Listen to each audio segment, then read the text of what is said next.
நம்மளோட வாழ்க்கையில் நம்ம பல விஷயங்கள் யோசிக்கிறது உண்டு.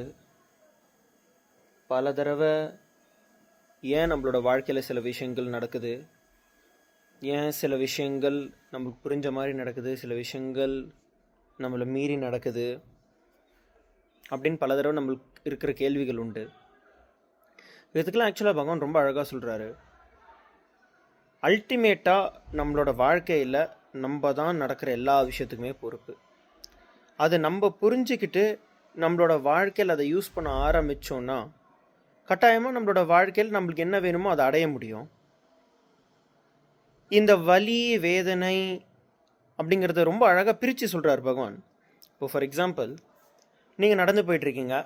நடந்து போகும் பொழுது நீங்கள் தடிக்கு விழுந்துடுறீங்கன்னு வச்சுக்கோங்களேன். தடிக்கு விழுந்ததுக்கப்புறம் நீங்கள் என்ன எக்ஸ்பீரியன்ஸ் பண்ணுறீங்கன்னா வலியை எக்ஸ்பீரியன்ஸ் பண்ணுறீங்க. ஆனால் இந்த தடிக்கு விழுந்ததுக்கப்புறம் நீங்கள் அதையே நினச்சிக்கிட்ட, அன்றைக்கி நான் நடந்து போயிட்டு இருந்தேன், இந்த மாதிரி நான் தடிக்கு விழுந்துட்டேன் அப்படிங்கிற அந்த வலியை நீங்கள் கண்டினியூஸாக வச்சுக்கிட்டே இருந்தீங்கன்னு வச்சுக்கோங்களேன் உங்களுக்குள்ள. அதை தான் பகவான் வேதனை அப்படிங்கிறாரு. இந்த பெயின் அண்ட் சஃபரிங்க்கு வித்தியாசத்தை புரிஞ்சுக்கோங்க. பெயின் அப்படிங்கிறது அந்த நிமிஷத்தில் நடந்திருக்கலாம். ஆனால் சஃபரிங் அப்படிங்கிறது உங்களோட சாய்ஸ். நம்ம வாழ்க்கையில் கஷ்டப்படணும் அப்படின்னு சொல்லிட்டு டிசைட் பண்ணால் மட்டும்தான் கஷ்டப்படுவோம். இல்லைனா நம்மளோட வாழ்க்கையில் கஷ்டங்கள், துக்கங்கள், சஃபரிங் எவனோ ஒருத்தன் பண்ணிட்டான், யாரோ ஒருத்தவங்க பண்ணிட்டாங்க, யாரோ ஒருத்தங்கனால என் வாழ்க்கையில் நான் கஷ்டப்பட்டுட்டு இருக்கேன் அப்படிங்கிறதுலாம் முட்டாள்தனம். எப்போ வரைக்கும் நம்ம வேற யாரோ தான் என்னோட வாழ்க்கைக்கு காரணம், வேற யாரோ தான் என்னோட கஷ்டங்களுக்கு பொறுப்பு அப்படின்னு சொல்லிட்டு நம்ம நினச்சிட்டு இருக்கோமோ, அப்போ வரைக்கும் அந்த கஷ்டங்கள்லேருந்து வெளியில் வரதுக்கான வாய்ப்பே இல்லை. பகவான் ரொம்ப அழகாக சொல்கிறாரு, you may not be the cause but you are responsible. இது எப்படின்னா, உங்களோட வீட்டில் எவனோ பேல்ட்டு போயிருக்கான். ஆனால் நீங்கள் என்ன சொல்கிறீங்க, நானா பேண்டேன், நான் எதுக்கு என் வீட்டை க்ளீன் பண்ணோம் அப்படின்ட்டு. டேய், நீ பேலாமல் இருந்திருக்கலாம், ஆனால் நீ தானே அந்த வீட்டில் வாழ்ந்துட்டு இருக்க, நீ தானே அதை க்ளீன் பண்ணி ஆகணும், கஷ்டம் உனக்கு தானே. இதே தான் நம்ம எல்லார் வாழ்க்கையிலுமே பல பேர் சொல்கிறது உண்டு. என்னை இப்படி பண்ணிட்டாங்க, அவன் என்ன இப்படி பண்ணிட்டான், வேலை இப்படி பண்ணிட்டா அப்படின்ட்டு.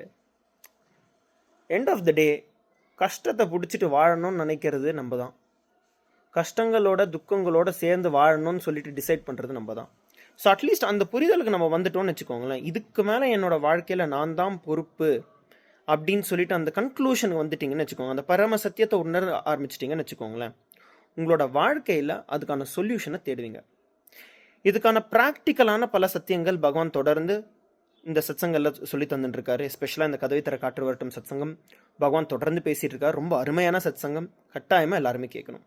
என்னால் தீட்சை அளிக்கப்பட்டவர்கள், இப்போ இந்த தீட்சை நான் கொடுத்தனாலே உங்களுக்குள் பல்வேறு உயர் சக்திகளை உணருகின்ற இந்த ஹையர் பயோ எலக்ட்ரிசிட்டியை எக்ஸ்பீரியன்ஸ் பண்ற possibility, capability, competence open up ஆயிடுங்க.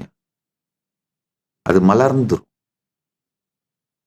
உங்களுடைய உயிர் மின் சக்தி, மிக உயர்ந்த உயிர் மின் சக்தி வெளிப்பாடுகளை உணர்வதற்கும் அதே நிலைக்கு தாங்கள் உயர்வதற்கும் உங்கள் உயிர் மின் சக்தி தீட்சையின் மூலம் தயாராகிவிட்டிருக்கும்.